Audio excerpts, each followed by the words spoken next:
Bonjour à toutes et à tous. Alors aujourd'hui, je vous fais une courte vidéo pour vous informer de quelque chose dont il va falloir se méfier. Mais avant cela, je tiens à reprendre deux cartes du Béline que j'avais sorties lors de ma dernière vidéo concernant le 45e président des États-Unis.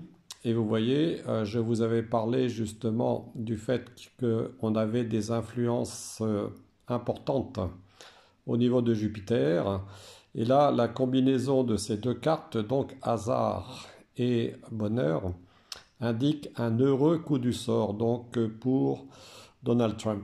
Et de fait, peu de temps après que j'ai mis cette vidéo en ligne, nous avons appris que Mike Johnson avait été nommé comme speaker à la Chambre des représentants. Voilà.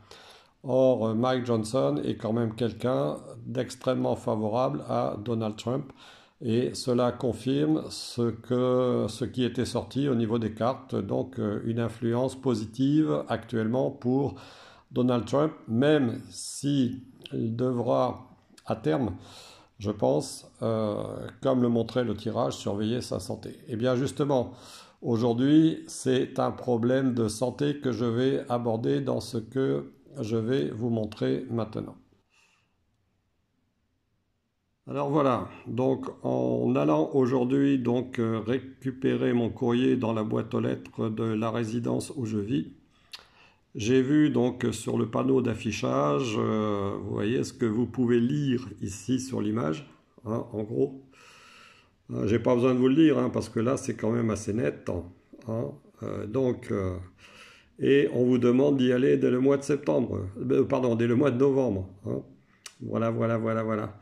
Donc évidemment, les autres continuent hein, leur campagne. Parce que apparemment ça n'a pas encore rapporté assez d'argent, c'est ce qu'on peut penser. Hein.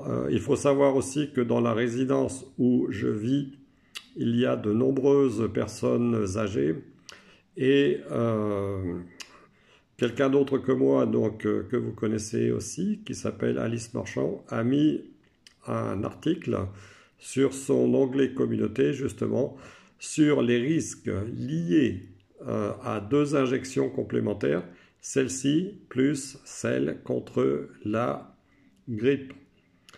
Voilà, alors je vais vous montrer ça dans quelques instants, mais vous voyez donc apparemment on vise quand même aussi un certain public de personnes âgées avec tout ça. Hein. Bien sûr, vous savez exactement pourquoi, donc je ne vais pas le répéter. Voilà, alors je vais vous montrer maintenant ce que a mis Alice Marchand sur son propre onglet communauté de sa chaîne YouTube.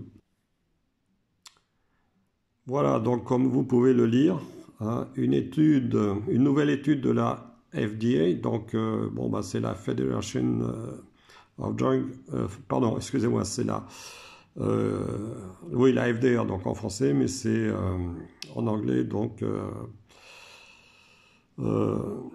l'administration, si vous voulez, qui s'occupe de la médecine, des médicaments et de la nourriture, hein, voilà, qui révèle que les vaccins Covid peuvent légèrement augmenter le risque d'accident vasculaire cérébral chez les personnes âgées, en particulier lorsqu'ils sont administrés avec le vaccin contre la grippe.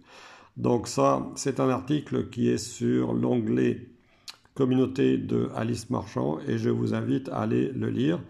Donc vous voyez, on signale quand même qu'il y a des risques au niveau de ces injections, mais malgré tout, vous voyez, comme il est écrit à la fin de cet article, les chercheurs affirment qu'ils continuent d'examiner le lien possible entre tout ça. Mais en attendant, ils affirment que tout le monde devrait quand même se faire vacciner. Hein, bien sûr. Bon, ben voilà, j'ai pas besoin d'en rajouter. Je vais vous souhaiter un bon week-end. Je vous embrasse toutes et tous et je vous dis